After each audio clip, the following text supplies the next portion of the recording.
work.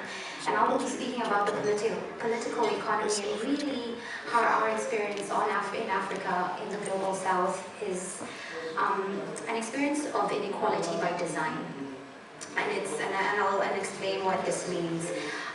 But to start us off, I really am fascinated with the power of narratives and the power of language and definition and words.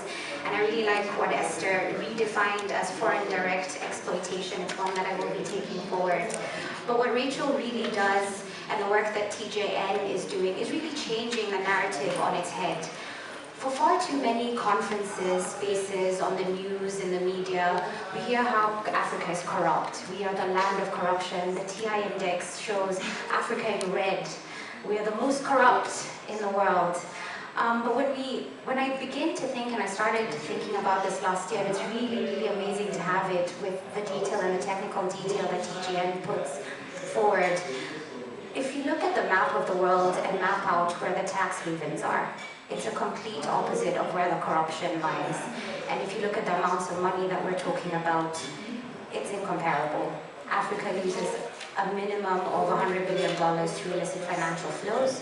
Only 5% of that is through corruption. So it makes you begin to think about who's defining what corruption is, what language are we using, and to whose benefit that is. This morning, as we stood looking at Lulu's work on the left, on my left, I had a small conversation with Jane Alunga, and she said, you know, the more things change, really the more they stay the same.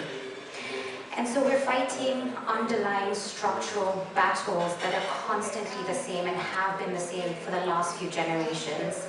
And our history and our existence of the global architecture of what our economy looks like has been the same. It might manifest in different ways. It's manifesting now in the digital economy, but really the base of what we're fighting is the same. And I'll start off with some numbers that I will leave with you to think about. 15 million enslaved Africans shipped across the Atlantic. There were 222 million hours of slave labor, which actually ostensibly is free labor, in North America from 1619 to 1865.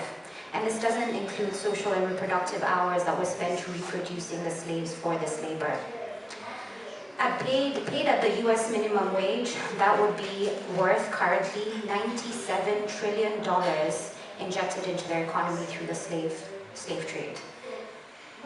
You see where I'm going with this? The slave trade built the cotton and sugar industry, which then contributed to the Industrial Revolution, which created a revolution which is what we are told is the difference between us and them.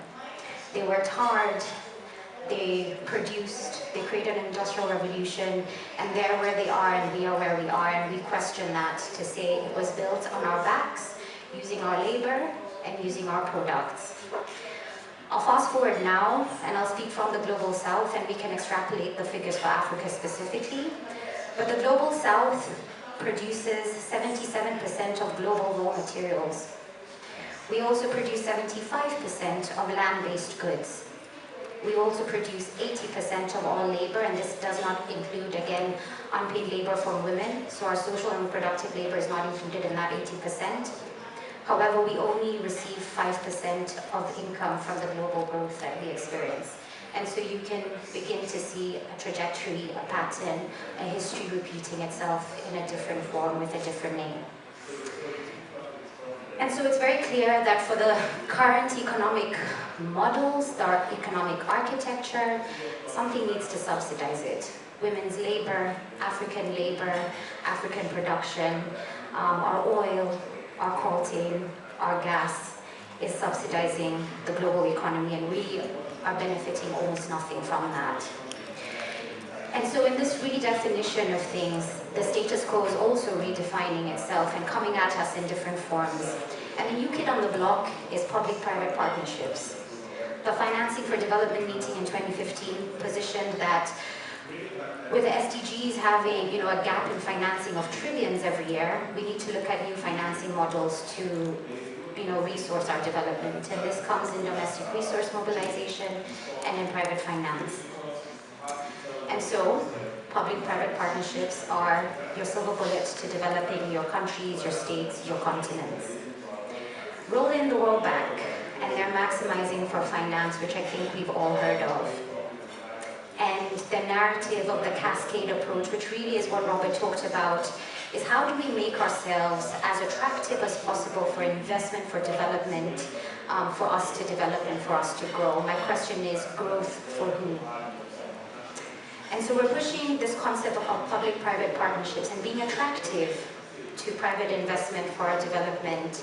And this race to the bottom with tax competition is part of this being attractive. The World Bank says, you know, is there somebody providing healthcare in your country? And no. And so is there a private investment or private finance model that can provide it? Yes. Are there policies in your countries that are blocking them from coming? Are your tax regimes too strict? Yes. So you need to work on that and make them attractive for private investment. And once you've done that, you are reminded as Africans that you are risky as a continent to invest in, and so your governments need to guarantee the risk to private finance for them to come in and invest and solve your developmental problems. And so we need to be thinking about that too.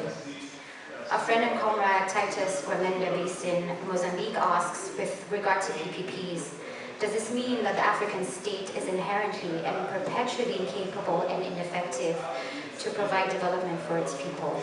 And I leave you with that question too. In addition to this, we ask, who decides what is to be invested in? And who decides what is worthy to give a tax holiday to? If maternal health care is not profitable, it's off the table. And what happens to the women and girls of our continent? And who will provide for them if the numbers don't add up and are not profitable? And so I ask again, growth for who? I was in Mozambique last year, and they had just launched their new bridge. And I took a taxi, a tuk-tuk around the city, and it was the day they launched it, and so it was free. And we went on this bridge, and the tuk-tuk driver was taking more selfies than me. And I wondered why, and I asked him, and he said, well, this is my only chance to be on this bridge because I will not be able to afford it after this because of the user fees on the toll that they will be placing. So we ask again, whose growth is this for? And so it is clear the battle is a political one, and it's one of power. But it's also apparent that we need to be linking struggles to what's happening with what the World Bank is doing and pushing down our throats in the form of a cascade approach and being attractive. We need to be looking at what our narratives and our language is talking about. There's a new redefinition of